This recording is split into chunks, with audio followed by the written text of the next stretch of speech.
Welcome to the Queer Love Podcast, the silly and serious shenanigans of two queer relationship coaches. I am your host, Elizabeth Cunningham. And I'm your host, Lee Greeps. On this podcast, we talk about how to live your best queer life with fulfilling, healthy relationships and anything else that makes your little queer heart happy. Because living your life outside of the heteronormative scripts is totally possible for you. Each episode, we explore all things queer love from our professional perspective as relationship coaches, our own personal experiences, and as partners. If you love our show, follow us on TikTok, Instagram, or Twitter at Queer Love Relationships. You can also check out our website, www.queerloverelationships.com.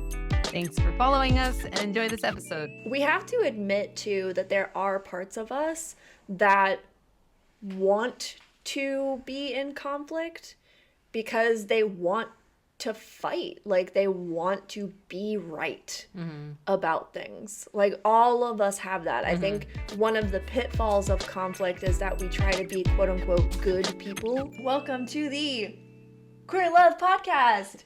Woo! Where today we will be remembering to put the microphone in front of our faces. All right. Excellent. We had to forget something. You didn't forget the name of the podcast this time. I did not forget the name of the podcast this time. That's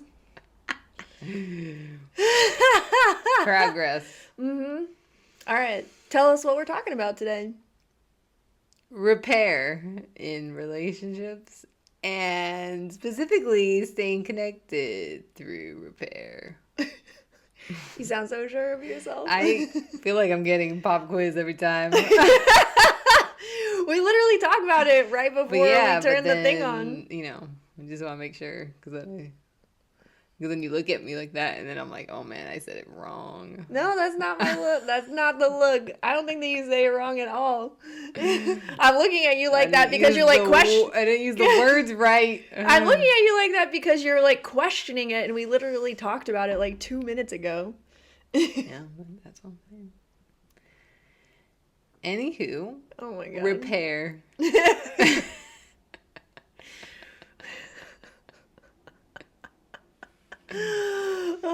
Excellent. Yeah, repair and staying connected through repair. So, if you are having a difficult time, or you need to repair, or you are not repairing and you know you need to repair, or you're trying to repair and it's not working, or if you are avoiding saying a difficult thing because you know that repair is hard in your relationships, or that it'll result in like a lot of tension, etc., this podcast episode is for you. Or if you heard the word repair and you were like, this podcast episode is for me. Or if you heard repair and staying connected and you were like, oh my god, this podcast episode is for me, then this episode is for you. There you go. Welcome. Yeah.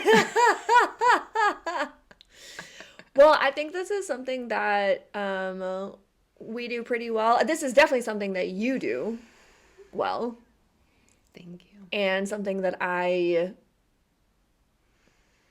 rely on is not the right way to say that. Something that I learn from. There you go. Something that I really learn from you in being your partner is staying connected through repair.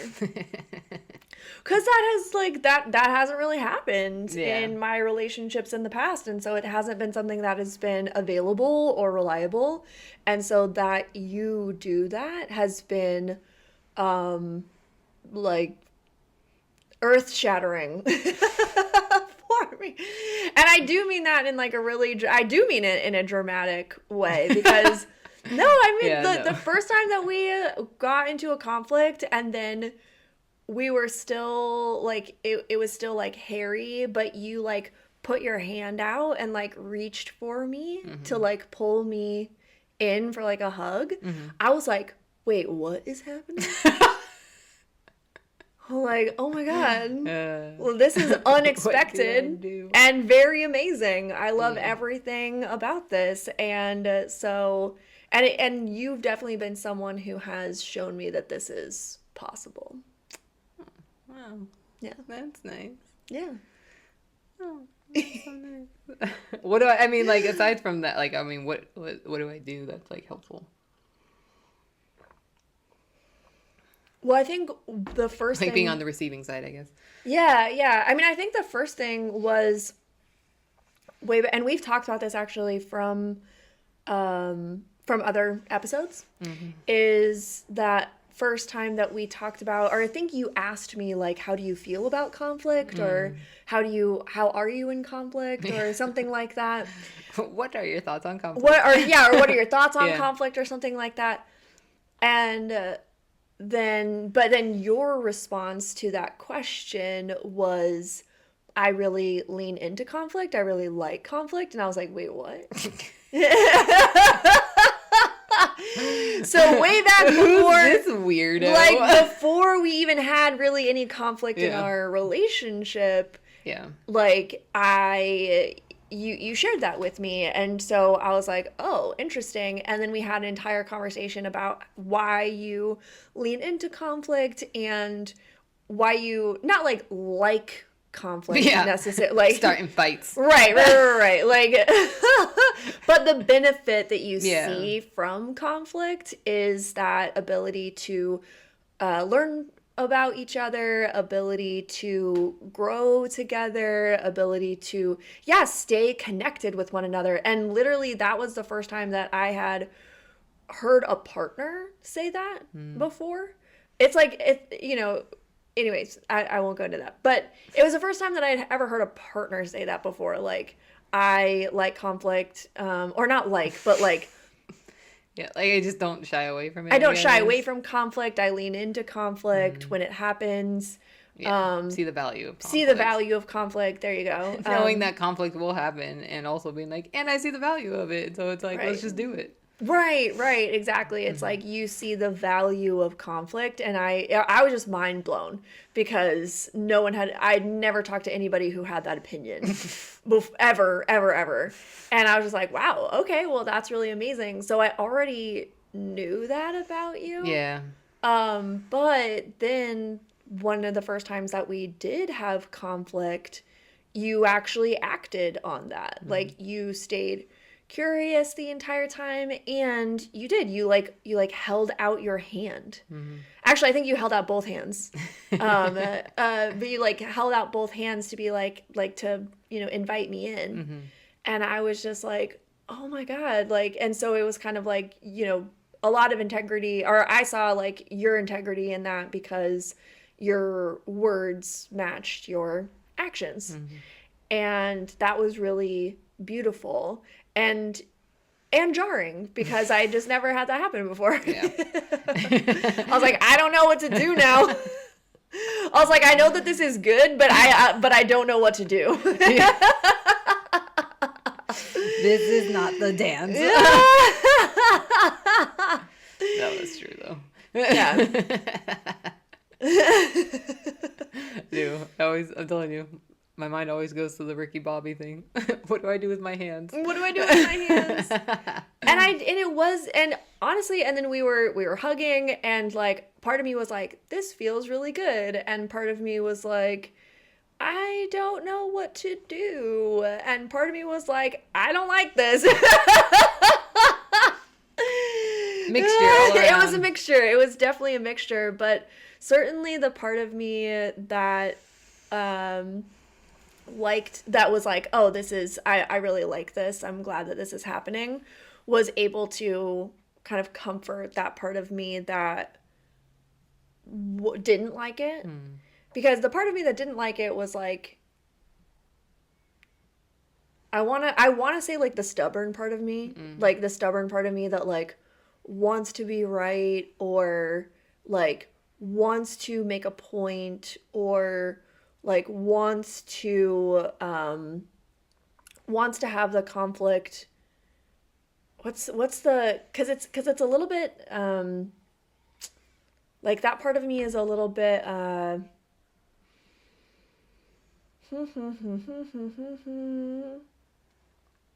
Trying to think of the words that are coming up are like righteous or not vindictive, because it wasn't like, oh, I need you to like suffer before this. But it's kind of like the part of me that's like, you need to like, things need to be like fair and just before connection happens. I think that's the best way that I'm gonna have to say it right now. It's just like, things need to be fair and like, no, like things need to be fair and just and corrected, before connection happens. Even though the other part of me that like is longing for connection is really happy that we're being connected, right? Yeah. No, I mean, I think that's a part that like a lot of people would relate to. Yeah. I mean, even if that's not necessarily the language that you would use, but it is. I mean, we were talking about this week too, about the whole thing with fairness, and which, I mean, that is very prevalent in any sort of conflict situation, Right. which often is what blocks the repair process. Yes, that's what we were talking about Right. this week. Like that is like that thing of like, oh no, like I'm not gonna even attempt to repair until there's fairness or justice has been achieved, and and this is all according to your justice system internally. Right. And so it is that thing of, oh no, you're not going to get access to me, in a connective way until you whatever admit that you were wrong or whatever it is, right? Until whatever that part of you that like whatever it's seeking. Yeah, whatever it's seeking, whether it be validation, whether it be fairness, whether like, because we have to admit too that there are parts of us that want to be in conflict because they want to fight, like they want to be right about things. Like all of us have that. I think one of the pitfalls of conflict is that we try to be quote unquote good people or nice people. Yeah. When we do need to acknowledge that there are parts of us that are like socially unacceptable. There are parts of us that are nasty, like that are parts of us that are that are vindictive. When I was talking about that vindictive wasn't the right word for that specific instance, that doesn't mean that I don't have a vindictive part of me. That was in the next situation of conflict. It's like the vengeful kind of part. And I mean, because that is honestly, it is helpful to identify those kinds of parts in you. Yeah. Especially when it comes to repair, because it's like, again, those are the things that are going to be like, I'm not going to the table to talk about whatever, situation of conflict unless. And so it's like, if you know those, like, if you know that there's a very strong, spiteful, vengeful part, it's like, all right, that part is going to be on fire in a situation of conflict. And so I just have to be aware of that, knowing that, okay, that's a part that's going on. Okay, like that's not the entirety of like your experience. Just like you had shared, like there's a part that was like, oh, this is so nice. And the other part is like, get away from me.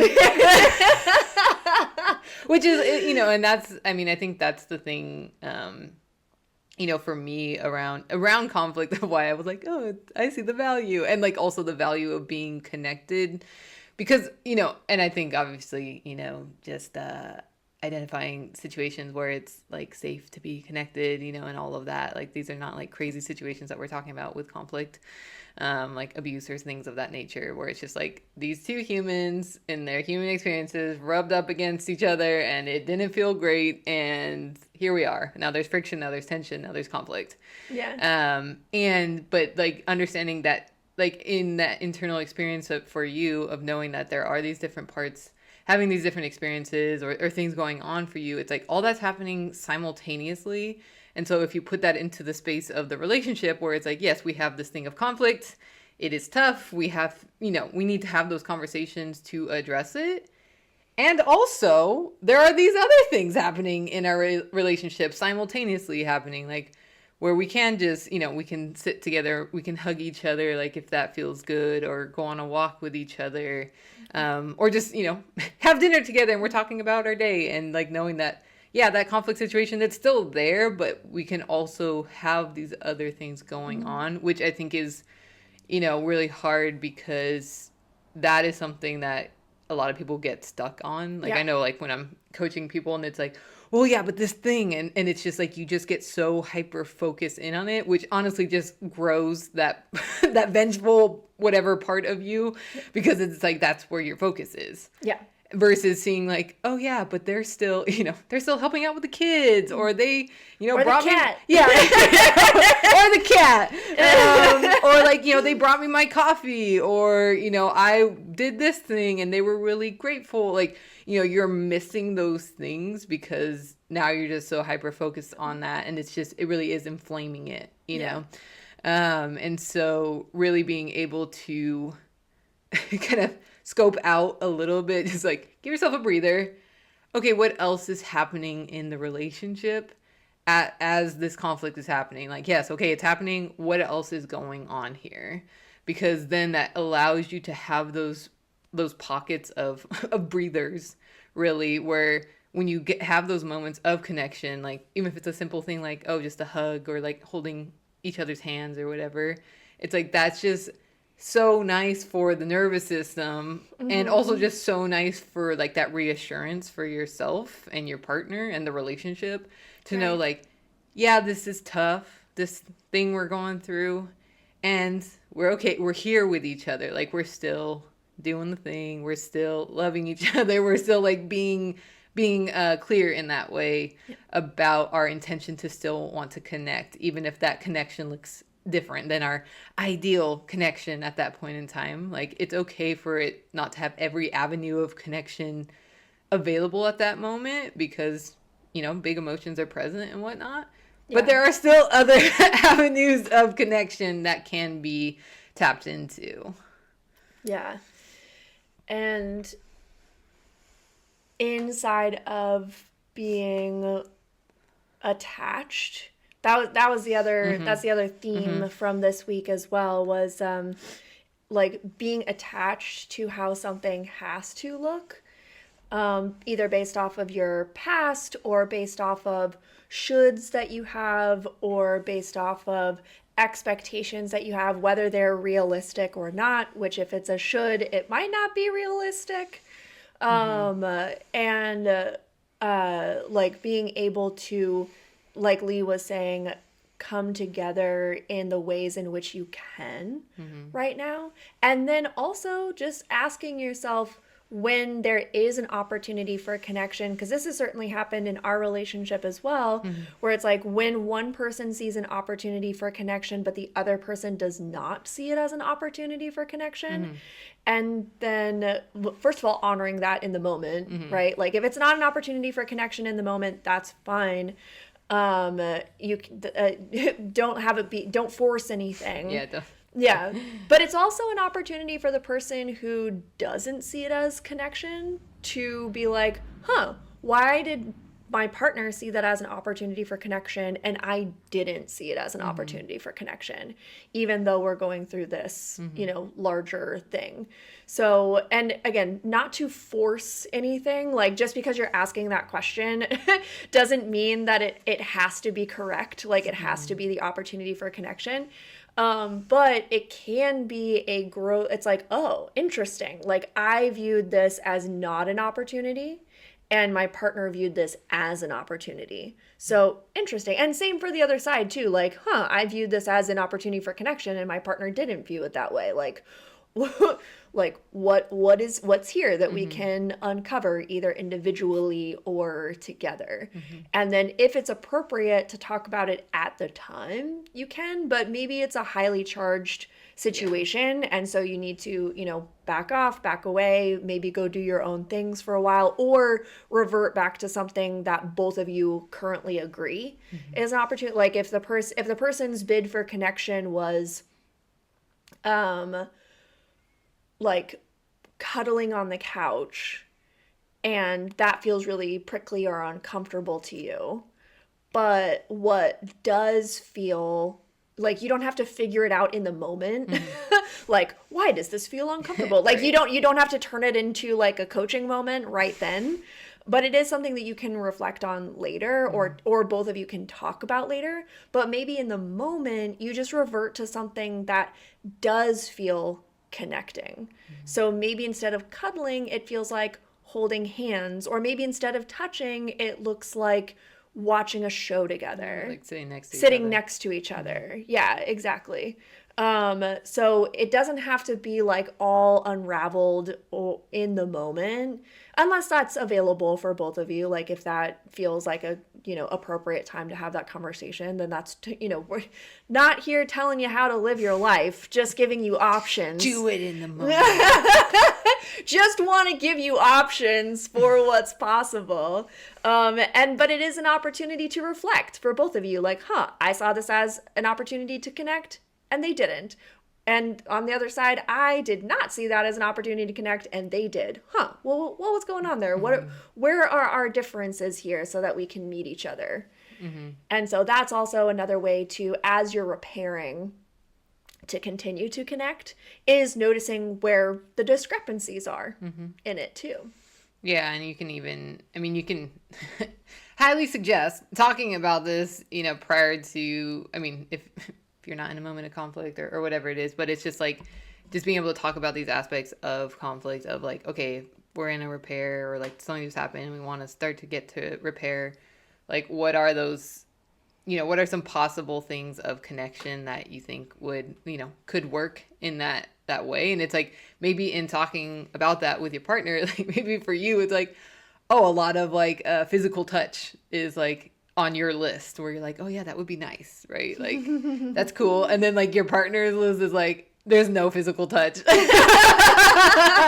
then you can have that go, okay, so then if I reach like to hold their hands and they pull away, it's like, oh yeah, that's right. That's not really an avenue, right? And so it's just being able to work with what's going on, because everyone's going to have that different experience of what it means, and what they saw growing up, and what happened with them in moments of conflict in the past. And so it's like all that's influencing them as well as you. And so being able to understand that, talk about it, and start to create those things for your relationship, in together now, Right. of what are those options. And then of course, yeah, like tinkering around with them. Yeah. Understanding that they're gonna change. And like, it's okay, if you said, oh yeah, I'm totally cool with getting hugged, and then like your partner tries to do it, and you're like, in that moment you're like, nope, actually not this time. Like, like it's okay, you're not like being held to that, but you can then clarify, like, yeah, it just didn't feel good for whatever reason. And so like, just being able to understand that is, but you can start to build that idea and understanding for yourself, and ask your partner too. Yeah, yeah. The other, this is something that's used in like eroticism, and especially in kink, is the color system. Also, if you are a very like type A person, and maybe your partner is also type A, or they're okay with using type A tools with you. Or you're both kinky and and you already know the color system. So many options. So many options, so many ways in which this might work for you. And if you're like, what is the color system? I'm about to explain it to you. The color system is basically safe words that are predetermined by you and your partner, so that when you say that word, you and your partner now know what to do without having to explain it in the moment, which is really, really helpful in kink scenes. And it's also very helpful in conflict, where kink can help your life all the time. I want to make a course about that, for real. I just feel that way so hard. I'm just like, oh my God, if everyone just learned how to build and do like safe kink scenes, I feel like everyone would have such an easier time. I really feel that way. No, I'm getting that. For sure. Anyway, so what is the color system? So the color system is red, yellow, green, blue, sometimes purple, but we'll just go blue right now, and I'll explain purple, and then black. So red is full stop, but not stop the scene. So like if someone in a conflict situation, if someone says red, that doesn't mean like I'm disengaging from the conversation. That just means that whatever is happening right now needs to stop. Like maybe I'm overwhelmed, or maybe I'm reaching the point of like emotions that it's hard for me to even like be present with you. Or you just need things, for whatever reason, you just need things to stop, and you're not disengaging from the conversation. You just need the stop for a second, right? And then when you're ready, and then your partner knows that. You don't have to be like, stop talking to me,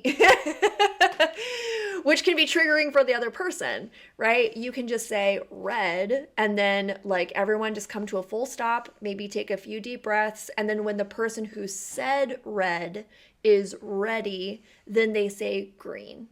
And then green means go, like continue, do more, in this context. And then there's yellow. And yellow doesn't mean full stop. Yellow just means I need things to slow down, right? Like don't stop doing what you're doing, but slow it down considerably. So maybe in conflict, like it's starting to get heated and you say yellow. And so maybe both of you don't need to do a full stop, but maybe both of you just like take a big deep breath and like slow your systems down and then keep going, right? And then green means go. Green can also mean I really like this, keep doing it. So you could also use that in conflict, be like, oh, green, or like we're having such a green moment or whatever. I don't know, like be weird. I want you to be weird, okay? Like stop trying to be not weird. We're so weird. That's so funny. We're having such a green moment. We're having such a green moment. Be fucking weird. I want you to be weird. Like, it just stop. Like, we need to recognize that as human beings, we're weird, and we're just like all these like social rules that we have are just completely arbitrary and keep us and hold us back anyways. So be fucking weird. There you go. So if you want to say we're having a green moment and have a good laugh about it, then I think you should. Green moments. Green moments. And then blue means that you're having a trauma response or that you're triggered. And so blue, and this can be blue or purple. I actually had clients of mine distinguish between blue and purple, and I really, really, really liked their distinction around this. And so blue and purple for them still meant that there was like a trauma response or a trigger of some kind, but blue meant back away. Like I need space in this moment. Like I'm triggered and like I feel like I'm getting closed in. Like I just need to I need to breathe. I need more space. Like I'm still here and I still want you to be here. But I need like, you need to stand on the other side of the room for a second, right? Where purple is I'm having a triggered trauma response and I actually need physical touch. Like I need you to be closer. I need you in my bubble. I need a hug. I need pressure. Like sometimes with trauma responses, people need pressure, right? So maybe for you, and this is why you determine it before. It's like if I say purple, I need you to give me like the biggest bear hug that you possibly can. Or if we're like by a couch or by a bed, I need you to lay on me. Something like that, right? So there's that. And then black is like stop scene completely. So that's the difference between red and black. Red is stop the action, stay in the scene. Black is stop the scene. So if you say black, then that means like I have to be done with this right now. Like I cannot continue currently.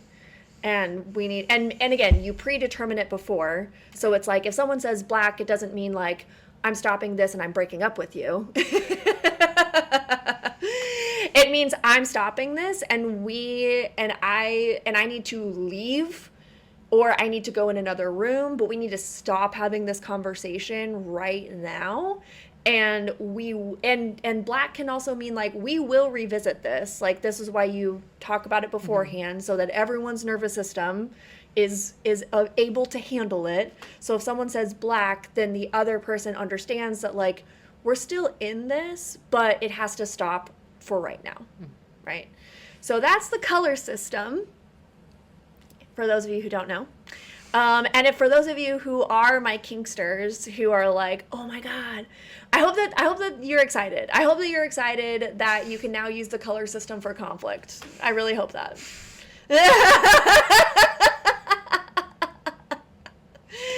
Well, we just have this podcast so that I can say things like this and Lee can laugh at me. That's why we have the podcast. Works. I just want to know what your thoughts are when you laugh at me like that. No, I just think it's funny.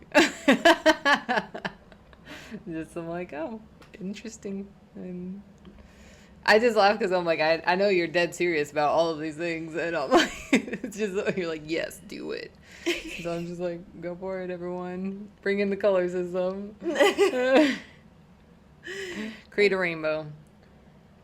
This is the Queer Love podcast. That's what I'm saying. Rainbow. I was. And maybe you can think of another distinction for orange.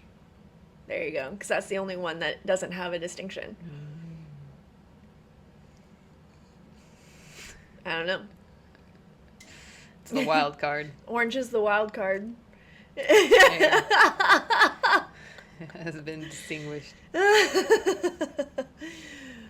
But yes. Excellent.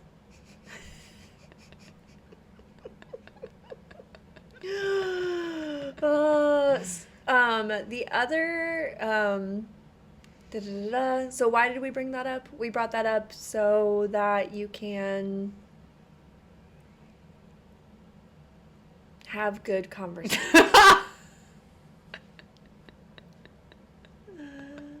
We were talking about it because of like the avenues of connection and like you don't know what people would want or whatever, and then you brought in that to be like to have more.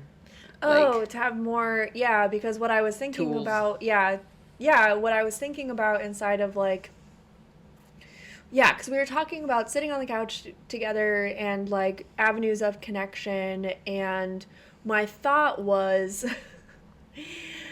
I'm gonna get better at explaining things one day. My thought was that you may not be able to explain exactly what you want in the moment, and then you said like, oh, you can talk about this beforehand, which then made me think of that. There we go. Boom. Yeah. Nailed it. Aggression. Which, and that is one way that you can have connection through conflict, is that you can talk about how you want to have conflict or how you are in conflict beforehand, which was what I was talking about with us, which is one of the reasons why that really worked, is because we had already kind of talked about it. So even though it was like new for me for that to actually happen, we had talked about it, so I wasn't like completely thrown off that you were doing that. And we had talked about it, so the parts of me that are like not trustful, the parts of me that are like, why are you doing this? What other motives do you have for this? We all have those parts. We all do. No. But those parts didn't show up because we had already talked about staying connected through conflict. And so I wasn't thrown off in that way. Like I wasn't like, what's this move? Show me your moves. Show me your moves. My devious decisions. But that's real. Like that totally comes up for people in conflict. Oh, 100%. No, I mean, I think that, man, how many times have I told clients to be like, talking about conflict before having conflict, or, not in moments, like just how do you want to talk about conflict? What happens in conflict for you? What's your history with conflict? And then, but one of the aspects is like repair. Yeah. Did you ever see repair happen in your household? Whatever that looked like. probably Maybe didn't not, look, yeah. probably didn't look like anything for a lot of people. But yeah, what did repair look like? Or what was your interpretation of repair? Maybe like what's the closest thing that you saw that you could maybe call repair? Right, and then it's like, okay, so and then also what does repair look like in your previous relationships, and that way you just have an understanding again of the background and the history, because if you know that your partner never saw repair, like they just saw the explosiveness of conflict happening in their household, and there was or just passive aggressiveness, whatever it or was. like the sweeping under the rug, like there was never like it was just like it was just never kind of like addressed. it was never addressed. Yeah, Yeah. exactly. It's just like it was just kind of like after a certain amount of time, it was like, okay, I guess this is done. Yeah, and then it's just like Yeah. it's just there, and so it's like Yeah. if you know that, and then that it's like they're probably gonna be like, well, that just happened. It's like, okay, I guess we just bury that with the other bodies, but it's just so you have that understanding, and then how that comes in for you, and maybe it's like you saw repair as people just like fighting until someone was like, fine, you're right, or whatever it is, and so Right. you're there like, we're about to go, Yeah. and the other person's like, I think we should stop talking about this. But it's like then you know what's going on, and then you can talk about like, well, what do we want repair to look like for us? Yeah. Right? Like what is that experience that we want to create together? And then just also, you being able to talk to them about, oh yeah, well, I'm gonna get into my fighting mode, so then I can be aware of that, and maybe it's like we can talk about that. So it's like, look, I want to fight you right now, so let's pause, right? Or the other person's like, I want to get out of here as quickly as possible, so like I need a moment, right? And so you can talk about all of that, because again, that also is fostering that sense of connection, even with the conflict present, because if you're able to share that with the other, or sharing it with each other, like maybe you're like, hey, like it feels like you're kind of getting aggressive, or like it feels like you're like really like you keep checking the door, like are you about to run, like what's going on here? But like you can share that and just being like, hey, like do we want to take a break, or what's going on? Yeah. Because that is like you're looking out for each other, you're looking out for the relationship, and that is connective. Yeah. Even with the little wound points that are on the surface right now. Yeah. So I think it's also just that piece of what you deem connection to be. Because I think people I guess we should have started that off with the podcast. But anyway, what you deem connection to be. Because, most people are like, oh my God, connection is like, we're just all lovey-dovey and everything's so great and there's no problems. Maybe people think connection is repair. Yeah. Yeah. Like it's like, okay, what does that even mean? For the two of you, for however many of you, and what that means in the relationship, because it's, what do you feel when there's connection present, like for you in your experience, like, oh, I know that where there's connection happening when I feel grounded, when I feel safe, or when I can feel the fire within me, it's a bit lower, right? It's like, okay, those defenses are down a bit more. Or I feel, open, right? And so even if it's like, because you can feel open and also be in a hard situation where At the same time. at the same time, like it's not like just clenched the whole time. Like you can have all those things happening simultaneously. So just like imagining, okay, what actually tells me I feel connected to my partner, right? And then your partner doing the same thing as well. And so then being like, okay, yeah, I can access those things in these different ways. But yeah, just getting clear on like what connection actually is. Yeah, that's a really good point. Here we are, 40 excellent. minutes later. Yeah.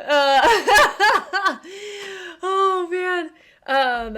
I also think inside of the realm of repair, other places that you might rather Other places that I see people getting stuck when trying to repair is that they are trying to find a solution.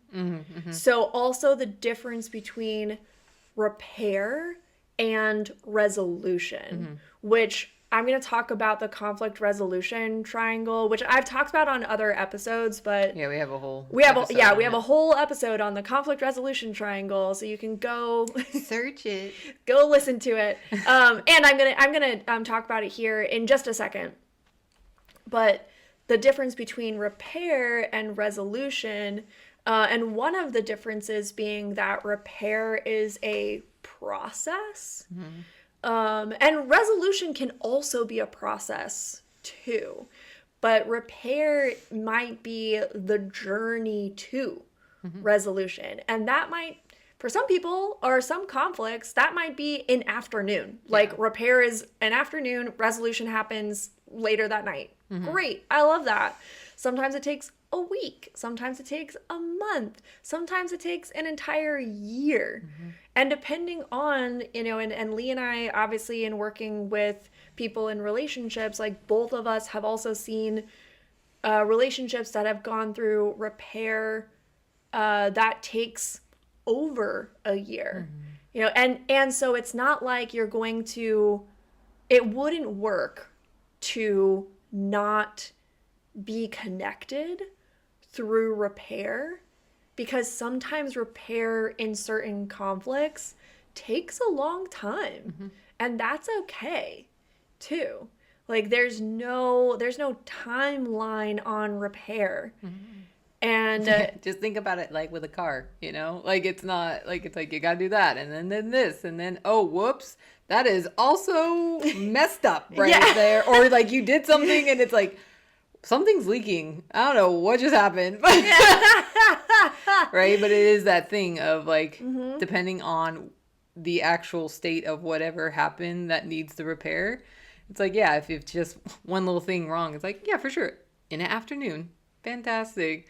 It's like everything's been blown up. It's like, okay, this is gonna take some time. We gotta order the parts. We gotta wait. Yeah, exactly. And in repair too, like your relationship is still going.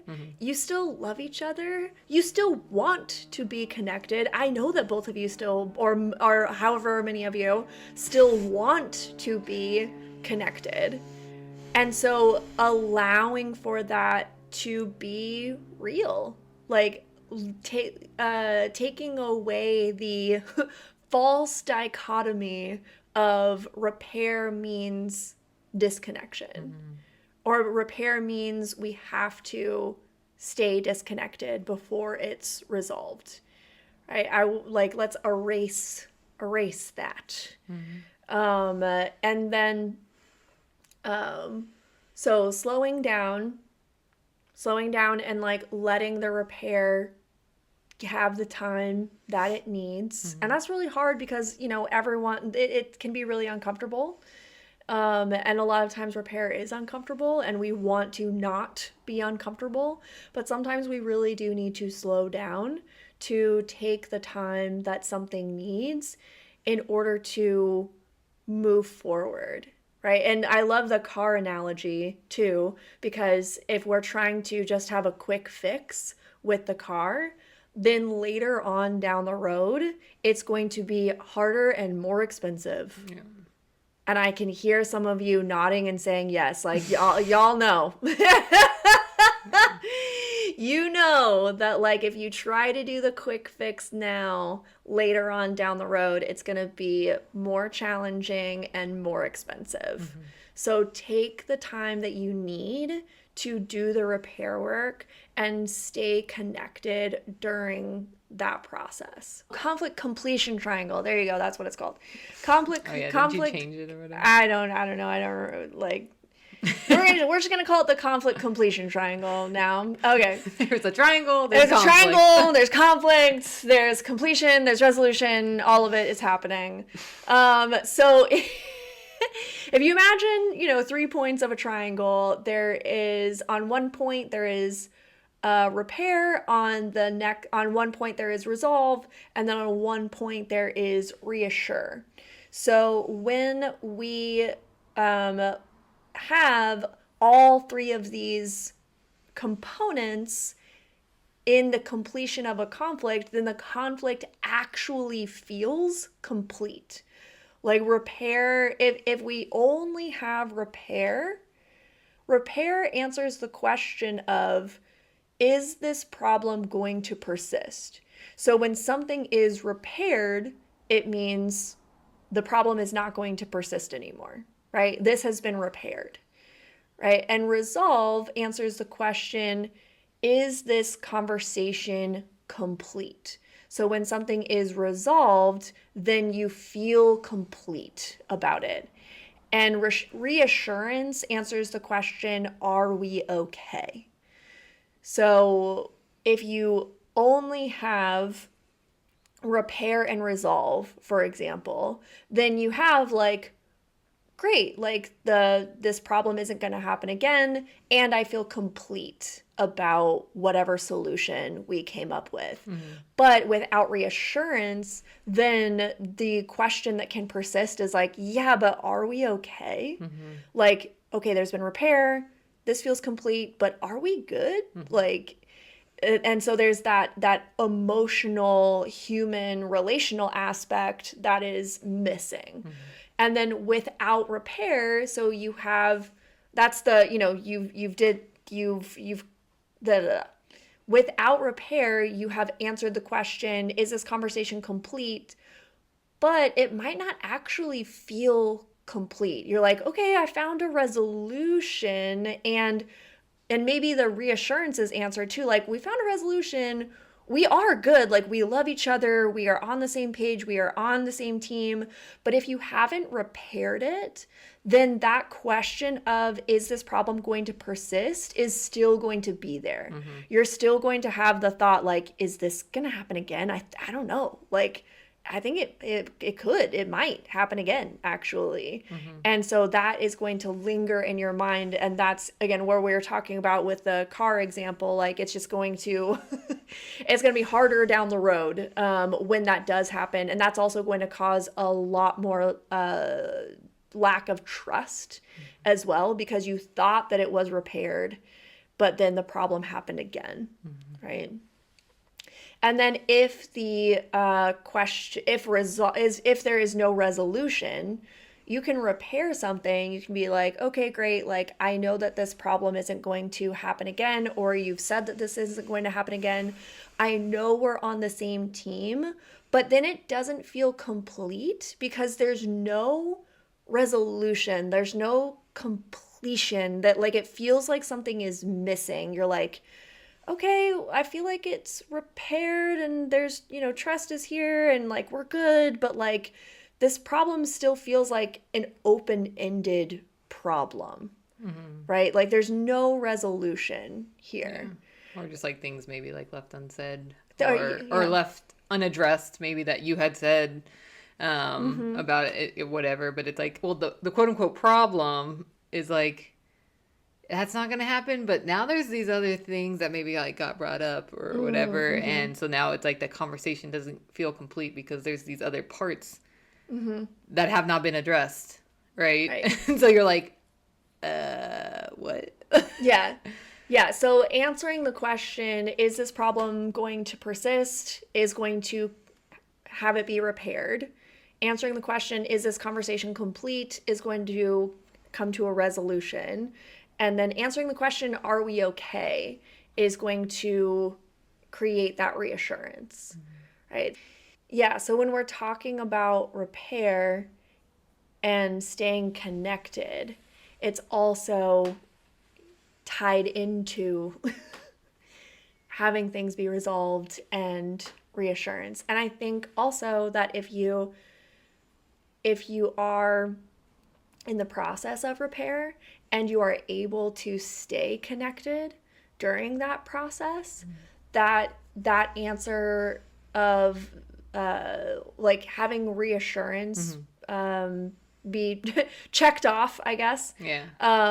is going to be a lot easier because you're going to have that, like, that's honestly, it's going to be obvious. It's going to be like, yeah, of course we're good because we've been able to like stay on the same team. And not every second of the conflict you're going to like feel like you're on the same team. Like, and if you're not feeling connected throughout the entire process, it doesn't mean that you're doing it wrong. Okay.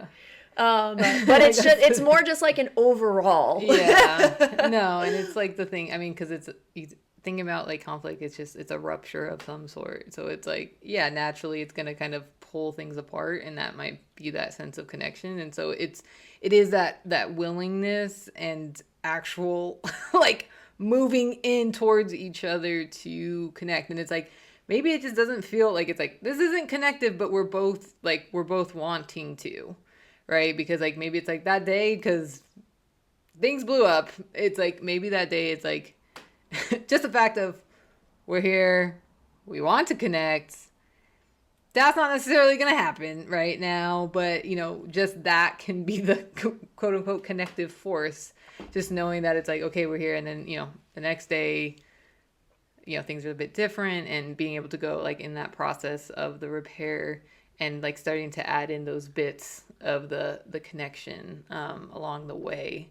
Because and it's again, like coming back to when you're going through this conversation, there's going to be things that come up that it's like, well, I didn't know about that part. Like, and so maybe that's like another little rupture, and it's like, okay, now we're a bit more disconnected in this area again. And so, okay, we're going to tinker around with that.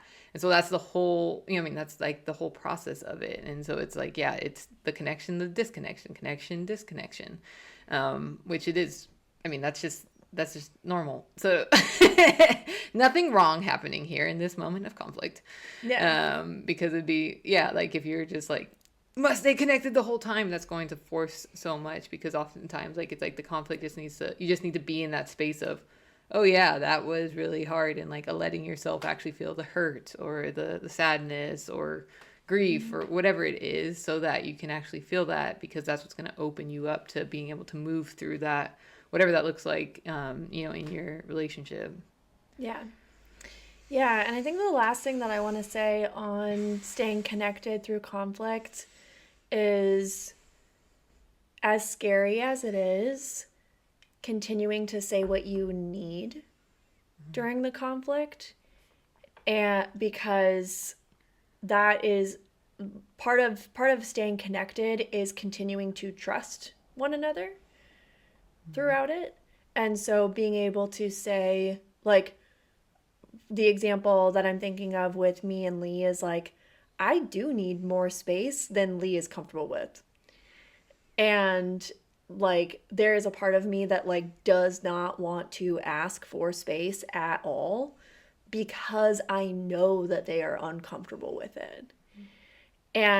But I also know that in not asking for space, number one, they know I need space. And so they also know that if I'm not asking for space, they already know that I'm not getting what I need. It's a ticking time bomb. Right. Like, I am causing more tension by not asking for what I need, because they already know, without me even asking for it, that I'm not getting what I need. Right. And number two, the other reason why I say it is because I want to maintain that trust too. I want them to be able to trust that I will say what I need when I need it. And so that I'm not adding to the tension by, what am I trying to say?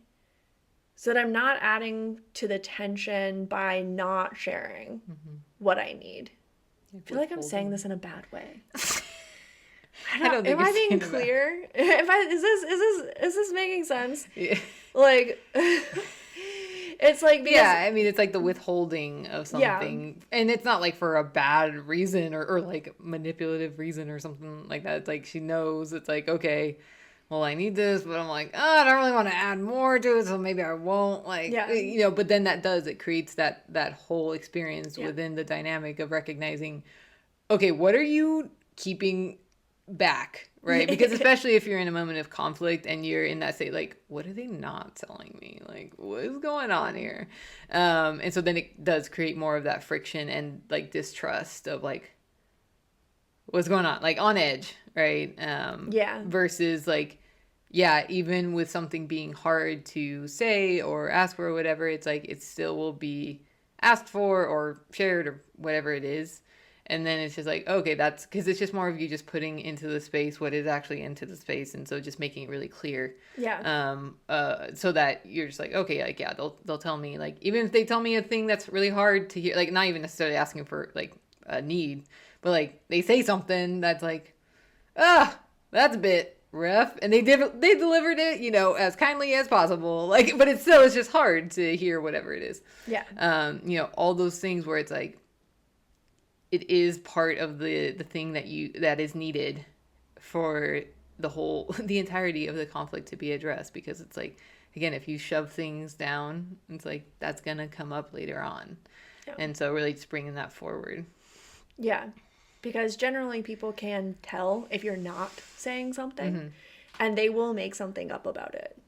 Yeah, and especially like, and also just think about it for yourself. But in those moments where there is a conflict or whatever, it's like we're more like hyper alert to what's going on, and so you're picking up on things even more.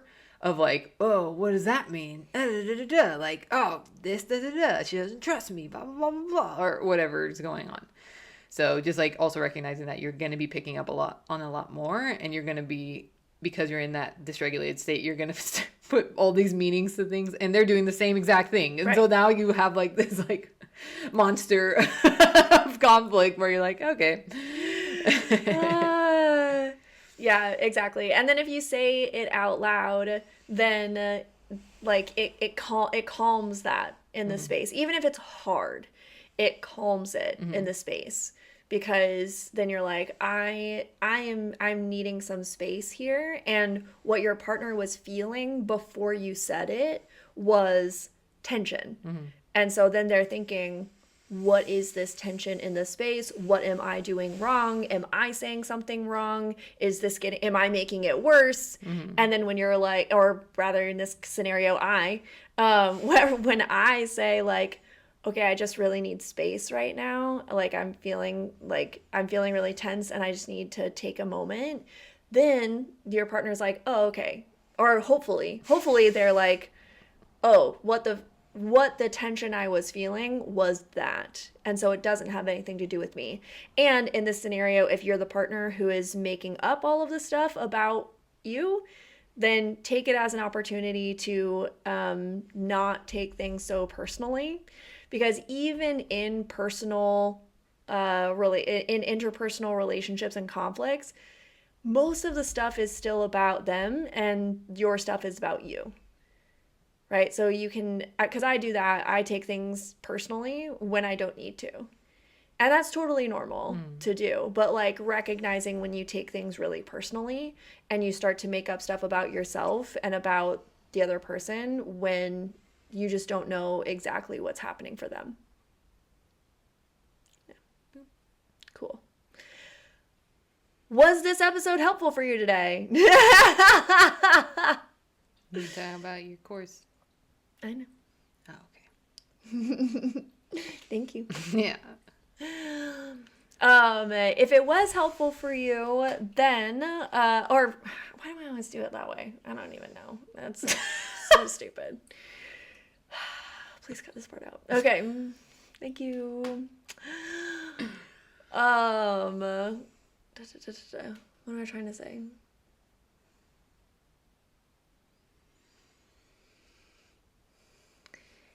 If you want to dive deeper into whatever it is that you're dealing with, like whatever it is that came up for you in this episode, whatever it is that you're dealing with in your life, then I would like to invite you into the How to Have Difficult Conversations course that Ro, Moed, and I are leading on May 4th. So when I say course, I don't mean well, it is an online course, but it is also coaching as well. It also is like Not just modules. personal, but it's not just modules, right? Like it's not just like buy the course and then let it sit in your inbox forever and never look at it. Like that's not what I'm talking about. So Romo and I have put together a course. It's called How to Have Difficult Conversations. We designed it specifically for people who are polyamorous and non-monogamous. But if you're not that, we all go through conflict. It could probably still work for you. It will still work for you as well.